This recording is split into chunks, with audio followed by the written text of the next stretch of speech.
They start moving. The pace lap begins.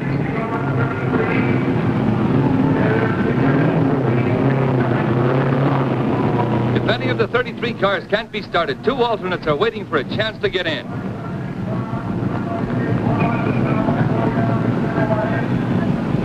Crews scamper for safety after their cars have roared away.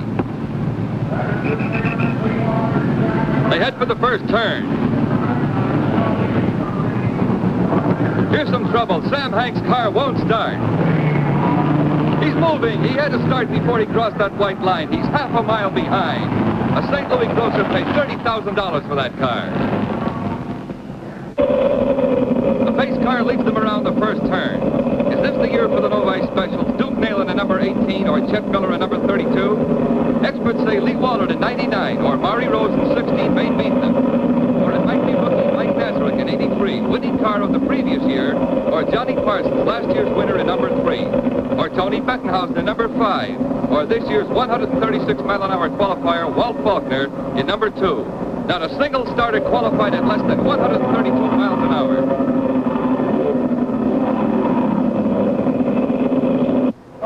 Down the long straightaway on the pace lap. And the race is on, a perfect start.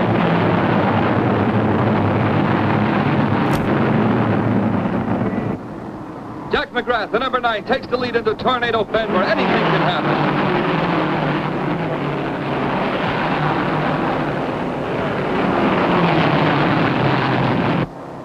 Lee Wallard is ahead before the first lap ends, doing just over 122 miles an hour. The day's first battle for the lead is on. It's still Wallard and McGrath. The rest are jockeying for positions according to their strategy. McGrath is trying desperately to overtake Wallard. They have increased their speed to more than 124 miles per hour. Behind the leader comes Troy Ruttman, Nazaruk, Dwayne Carter, Cecil Green, Bettenhausen, Freddie Agabatian, Faulkner, and Parsons. McGrath leads at the end of 3 laps and wins his first $100 lap prize. McGrath stays out in front through the 4th lap, but the 5th lap belongs to Wallard, who's doing almost 126 miles an hour. Cecil Green is 3rd, Walt Faulkner 4th.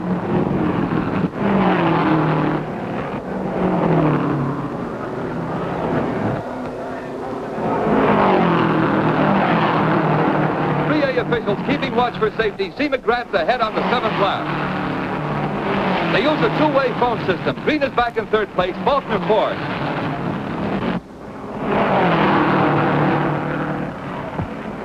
Blackboard signs tell Bettenhausen and Carter how fast they are going. It's a terrific pace.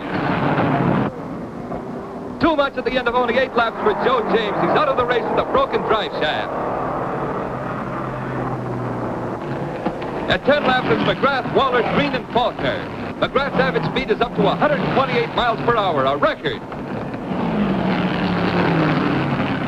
Pit stops begin early. Here comes Johnny McDowell in the great money-making car, Wilbur Shaw's Maserati. Not far behind is Mac Hellings. The pits already have been visited by Hanks, who had trouble starting, and Nalon.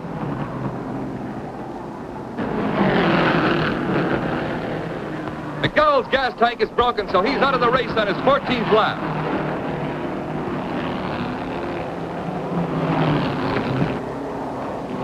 Wallard recaptures the lead on the 16th lap, with McGrath still fighting every inch of the way. Hellings is back in the pits on his 18th. That's all for him, a broken piston.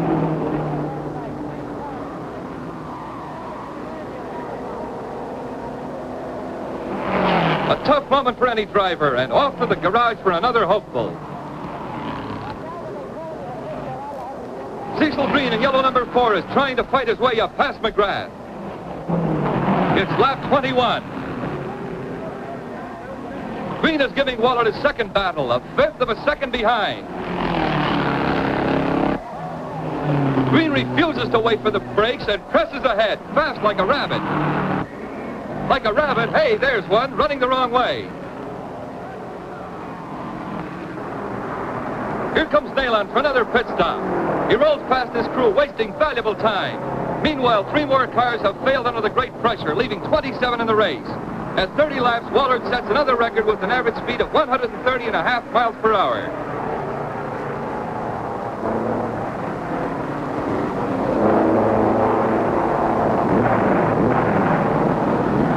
Here comes the other Novi special with Chet Miller at the wheel.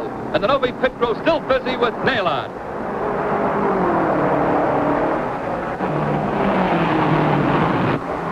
But Nalon gets back in the race, now running several laps behind the leaders. Other pit crews are on their alert, and here comes another car. It is Offenhauser on his 42nd lap. Lou Moore's crew goes to work efficiently. He changes the tire himself. The crazy turn into the pits on his 123rd lap. He's out of the race, a victim of the record speed of 127 miles per hour.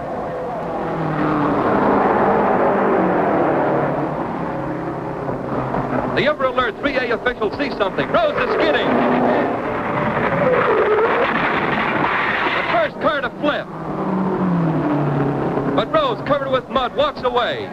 He first wants to assure his children he's okay and says some days you can't make a dime. He was running third. Wallard leads by a lap. At 345 miles, Wallard is averaging 125 miles per hour. Parsons was doing 124 when the 1950 race was rained out at that distance.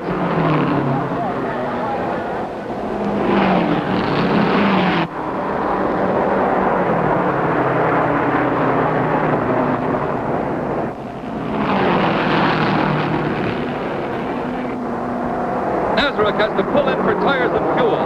Wallard has stopped only once.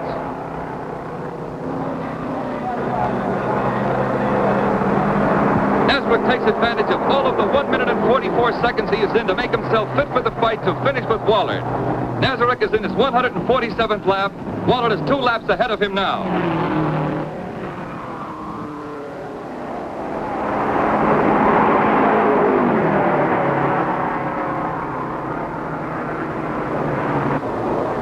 Nalon is stalled out of the race on his 152nd lap.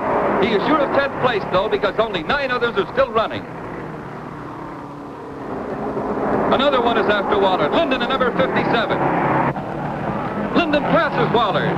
He's gaining a lap in the field. While Wallard and Linden battle, Offenhauser spins.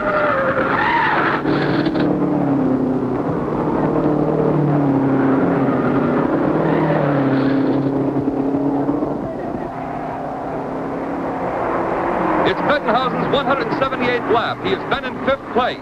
Now he is assured of 9th place money because only 8 cars are left to finish the race. The pace has been too much for 25 starters. At 180 laps, 450 miles, Wallard is pressing his little car without mercy to keep his 2-lap lead. Nazaruk is next. The other 6 in the race are Ball, Ayulo, Banks, Linden, Forberg, and Carter. The average speed is still better than 126.5 miles per hour.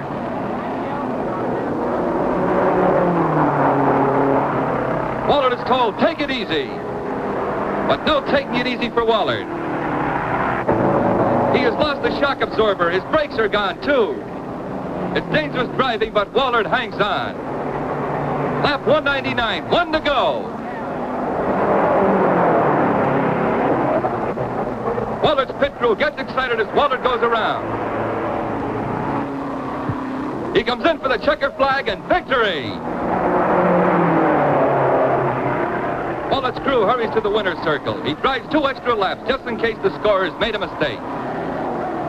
And here he comes, his motor tired, silent after the record time of 3 hours, 57 minutes, 38 and 5/100ths of a second. Wallard is the first to drive the 500 in less than 4 hours. His average speed has been a record 126.244 miles per hour. He's been trying 4 years for this. He wipes his face as he heads his brakeless car toward the winner's circle. Nazaruk second and Ayulo third. Then came Linden, Banks, Ball, Forberg, and Carter. His car rolls into the winner's circle on the last of the power that sped it to victory and held it together through the grueling test. This has been the safest 500 in history. Not a single driver hurt, even though the speed was so great that a record number of 25 drivers failed to finish.